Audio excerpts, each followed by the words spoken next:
Have you ever given everything to someone you love, only to feel like it was never enough? What if the person you sacrificed so much for, your own child, turned their back on you when you needed them the most? Sometimes the hardest thing you can do is to walk away, especially when you've already given so much. But there's freedom in stepping back. Stick with me to the end, and you'll see how letting go was the best thing I ever did. I'm Catherine, and for most of my life, I've been a caregiver. I've given everything I had to my family, especially to my son, Mark. Now, at 67, with silver hair and wrinkles that tell the stories of years spent caring for others, I find myself alone in a house full of memories. The love I poured into my family feels like it's been drained away, and the emptiness of it all weighs on my heart every single day. My husband, Harold, passed away several years ago. After that, I was left to navigate the world on my own. I had always been the strong one, the one everyone could rely on. But now, as the years go by, I'm beginning to realize that maybe I've given too much. I've been living in this house that once felt full of life, but now it's just a quiet shell, filled with the memories of better times. The smell of Harold's old jacket still lingers in the closet, and I can't bring myself to touch it. My son Mark has a family of his own now. He's married to Tiffany, and they have 2 beautiful children, but the bond I once shared with him has grown distant. Our conversations have become fewer and farther between, like we're both just going through the motions. I miss him. I miss the son I used to know, the one who would call me just to chat, the one who would come over to share a meal. But now, it feels like he's too busy with his own life to even look back. It was early spring in Ohio when I got the call from Mark. The air was still cool in the mornings, but there was a hint of warmth in the breeze. I was working in the garden, pulling out the last of the frostbitten mums, when my phone rang. It was Mark. I hadn't heard from him in over 3 weeks. His voice, when he spoke, was almost too careful, like he was treading lightly around something. "Hey, Mom, how are you doing?" he asked. I smiled, but it didn't reach my eyes. "I'm fine," I said, not wanting to admit how empty I felt. "Just keeping busy with the garden, and I've been sorting through some of Harold's things." It was a lie, though. I hadn't touched Harold's things since the funeral. Just the thought of them brought a lump to my throat. "You've been alone for a while now," Mark continued. I don't like the idea of you rattling around that big old house by yourself." I laughed softly, trying to sound casual. "I've managed. It's quiet, but it's home." There was a pause on the other end, and I could tell something was coming. His voice shifted. "I was talking with Tiffany," he said, "and, well, we think maybe you should come live with us for a while.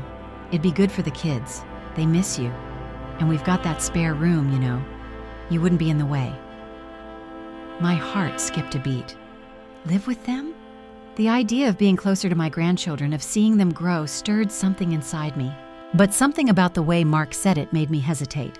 The last time I had visited them, Tiffany barely said 2 words to me, and Mark had seemed so distant, so tired.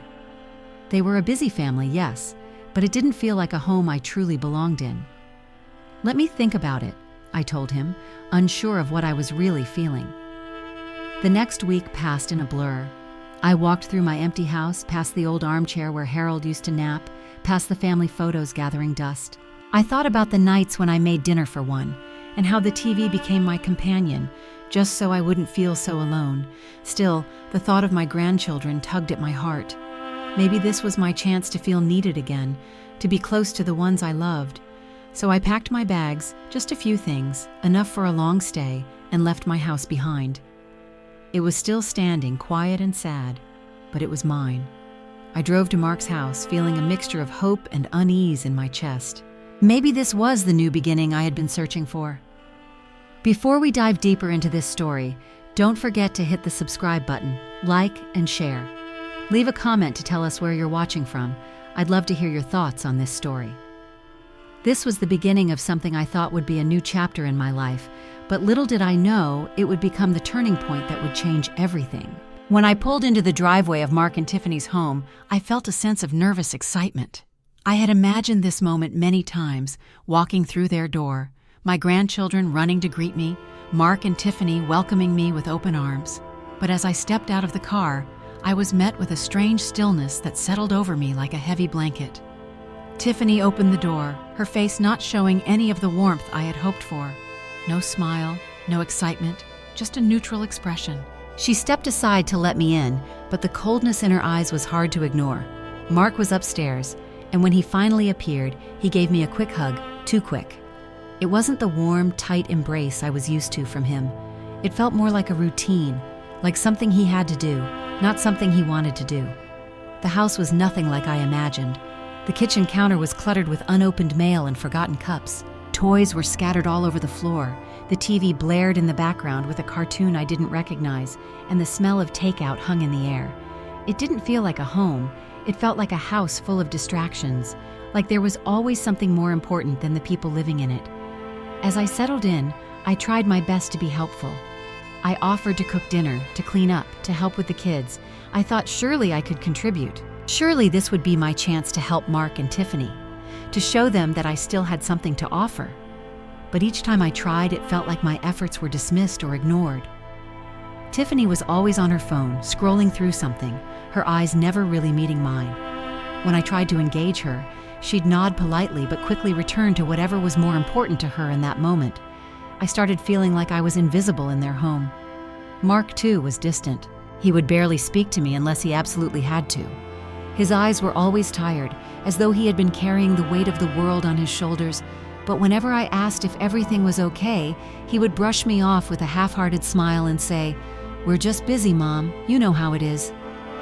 I didn't know how it was. I hadn't been busy in the way he meant. I'd been lonely. I'd been aching for human connection, for someone to acknowledge the years of sacrifice I'd made, for a sign that I still mattered. Instead, all I got was silence. One morning, after I had done the laundry, Tiffany casually mentioned, "Do you mind not using the washer so much during the day? Our electric bill is through the roof." Her words weren't harsh, but they stung all the same. It felt like she was blaming me for something I had no control over.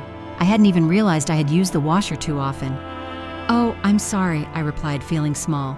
I wanted to say more, to explain that I was just trying to help, but I didn't. I didn't want to rock the boat. The next day, I left the bathroom light on for just a few extra minutes after I had finished cleaning. Tiffany sighed audibly as she walked past me, muttering something about how expensive the electricity was. The little things, the things that didn't matter to anyone else, seemed to bother her. She wasn't just annoyed, she was irritated. It was as if everything I did, no matter how small, was wrong. I tried not to take it personally, but with each subtle criticism, the distance between us grew wider. Even when I bought groceries, something I thought would be helpful, it felt like I was doing it wrong. Tiffany didn't say thank you. She just looked at me like I had overstepped some invisible boundary. Mark never said anything. He seemed to retreat into his own world, either glued to his phone or pacing through the house like he was too tired to notice what was happening around him. Days passed, and I began to realize that my presence wasn't a blessing to them. It felt like a burden. They didn't need me here. They just wanted someone to fill the empty spaces. I wasn't part of their lives anymore. I wasn't needed. I was just in the way, a constant reminder of what they didn't want to face. I had come here hoping to reconnect, to offer my help, but instead, I was only reminded of how far I had fallen from being a part of their world. I wasn't just lonely in my own house anymore. I was lonely in their home too. Are you relating to Catherine's struggle? The feeling of giving and giving but never truly being seen? Don't forget to share your own stories in the comments below. We're in this together. This was the turning point for me. The quiet frustration that had been building up inside me finally began to rise to the surface. I didn't know it yet, but something was about to change. And I had no idea what that change would mean for me, for Mark, and for the family I had spent my whole life trying to keep together. The night had started with hope, but it quickly turned into a painful reminder of how little I mattered. I had made a roast, just like the ones I used to make for Mark when he was younger, hoping this meal would bring us closer again. I set the table, folded the napkins neatly, and did everything I could to create a warm atmosphere. I thought maybe, just maybe, this dinner would make them see me, not just as a helper, but as part of their family. But when Tiffany walked in, there was no smile, no warmth. She glanced at the meal, then looked back at me and said, "Next time, just ask. I don't really eat red meat." Her words hit me like a slap. It wasn't about the meal. It was about the complete disregard for my effort, for my presence. Tiffany didn't care. Mark barely looked up from his phone. I was invisible. As I sat there, the realization hit me hard. I wasn't a mother or a grandmother here.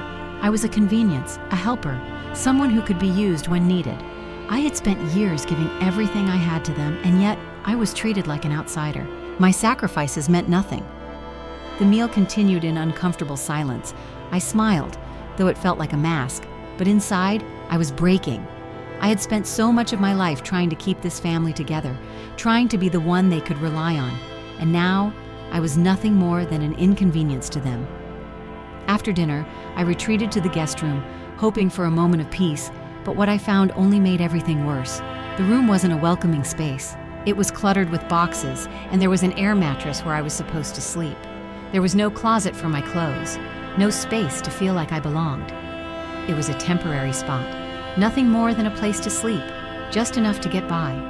That night, as I lay there, I knew something had to change. I couldn't stay in a place where I was invisible, where I wasn't wanted. The next morning, I packed my things. I left a simple note. Thank you for having me. I didn't say goodbye. I didn't want them to see my tears. As I drove away, I finally understood.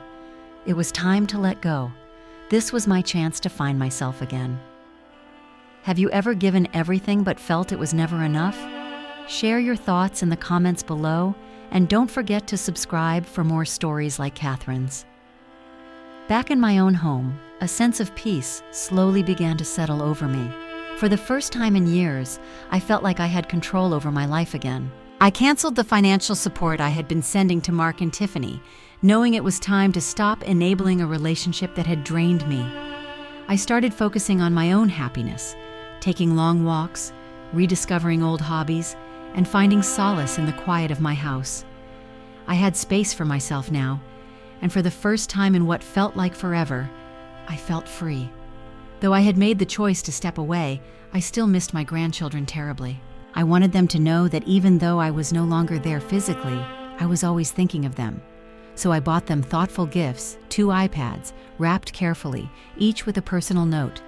Even when I'm far away, I'm always right here. Love, Grandma. When I received no response, it stung. It was a harsh reminder of how little my presence had meant to my son and his family. But even with that, I didn't regret my decision to leave. I had done the right thing for myself. Life moved on, and I began to thrive. I became more active in my community, reconnected with old friends, and even started a small online business. One day, weeks later, Mark reached out. He was different. The boy I once knew was now a man, facing his mistakes, trying to rebuild his life. It wasn't easy, but it was progress. Mark began to realize what he had lost, the love and sacrifices of a mother who had always been there for him. Slowly, he made amends, not just with me, but with himself. As for me, I had learned a valuable lesson. I am not a burden, I am not invisible, I am not disposable. I realized that sometimes the most loving thing you can do is to step away, both for your own sake and for those you love. Sometimes the hardest thing we can do is walk away, but it's also the most empowering. Remember, you don't have to sacrifice yourself for anyone else. You deserve peace, love, and respect, just as much as anyone else. Thanks for listening, and don't forget to subscribe to Real Her Stories for more empowering tales like Catherine's. See you next time.